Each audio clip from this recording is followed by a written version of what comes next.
হাসান মিসবাহ খালেদা জিয়ার শারীরিক অবস্থার খোঁজ খবর রাখছেন তিনি। আমরা যাচ্ছি তার কাছে।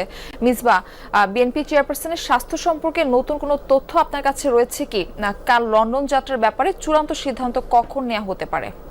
Murphy, BNP chairperson Begum Khaleda জিয়ার স্বাস্থ্যের যে শারীরিক যে অবস্থা সেটি আসলে সবশেষ প্রতিদিন চিকিৎসক একবার করে জানান, আর সেটি হয়তো আজকে জানানো হবে।